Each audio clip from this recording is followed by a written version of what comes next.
In the sweltering heat of South Africa's political arena, where alliances shatter like glass under a sledgehammer, Jacob Zuma's Umkhonto weSizwe MK party is unraveling at warp speed. Picture this, a once fierce challenger to the ANC's throne, now a whirlwind of scandals, suspensions, and shadowy deals that could make a telenovela blush. This isn't just infighting, it's a full-blown implosion, fueled by family feuds, foreign entanglements, and a financial black hole sucking in millions. As of mid-November 2025, the party's camo revolution feels more like a camouflage for catastrophe. At the epicenter stands Duduzile Zuma Sambuta, Zuma's firebrand daughter and MK firestarter.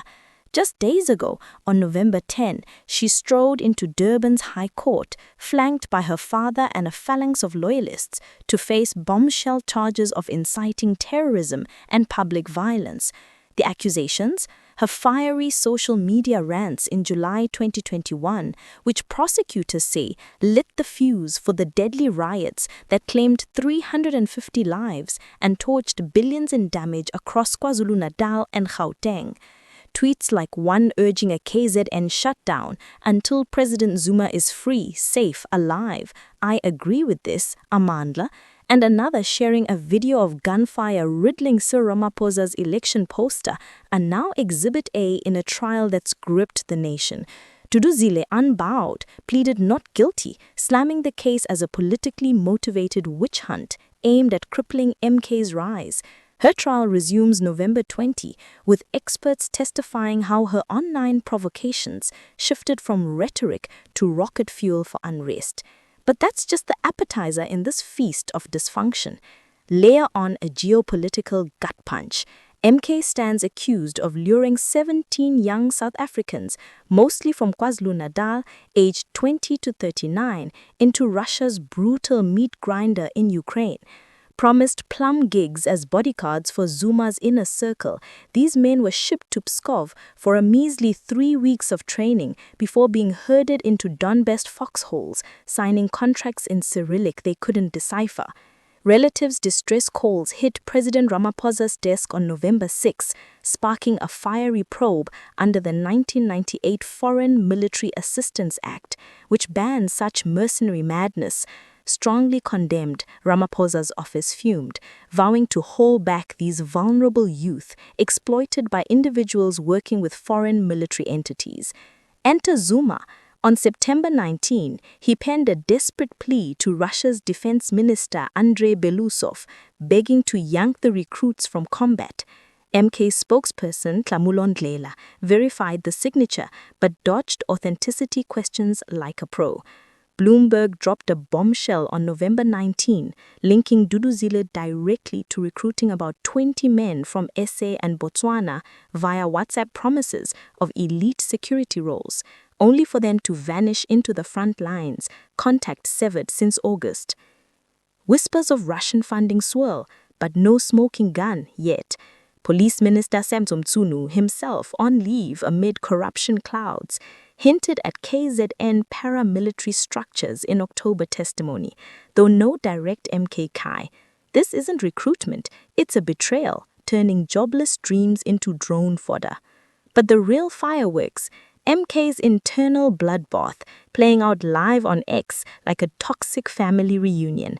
Enter John Lope, the ex-judge turned MK deputy president and parliamentary chief whip, now suspended in a Shakespearean twist.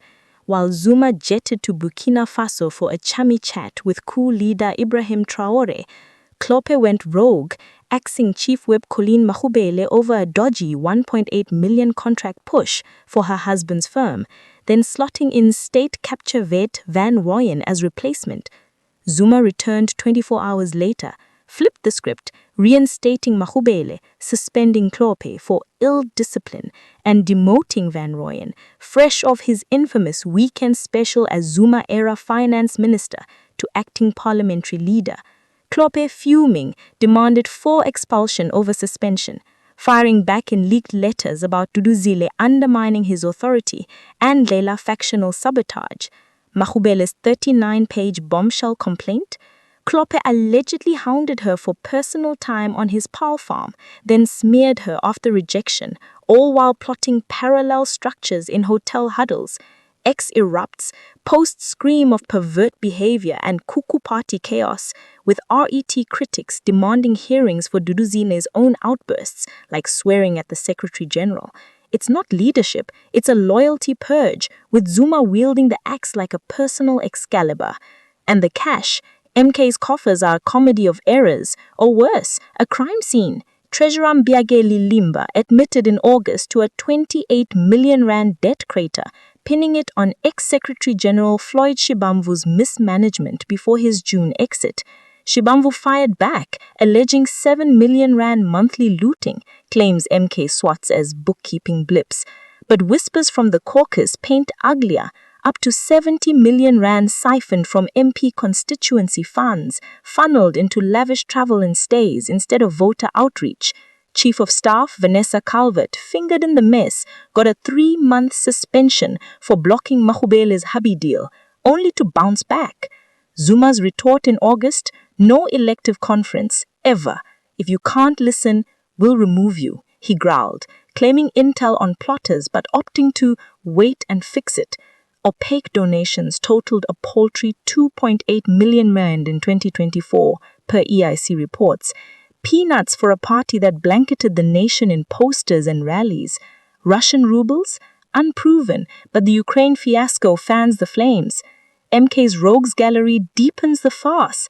Parachuted MPs like Brian Molefe and Transnet Siyabonga Gama face fraud charges in the locomotive scandal.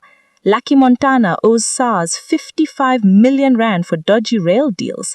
Impeached ex-public protector Busiswe Mkabani, now Mpumalanga chair, filed charges against a provincial sec for necklacing threats.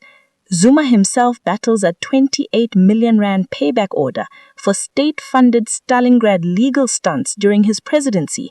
Since launch 2023, 15 MPs booted post-swearing in, 7 secretaries in a year.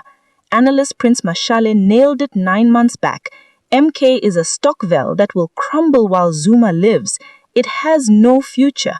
Yet, amid the rubble, Zuma's grip tightens. Recent caucus huddles preach unity and discipline, but ex-litanies demand hearings for Duduzile and Lela's disruptions.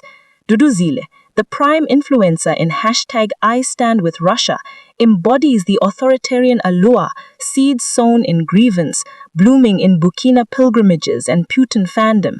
As opposition official, MK's parliamentary punches land amid self-inflicted wounds. Will Duduzile helm this sinking ship, or will Zuma's empire, built on charisma and chaos, dissolve into dust?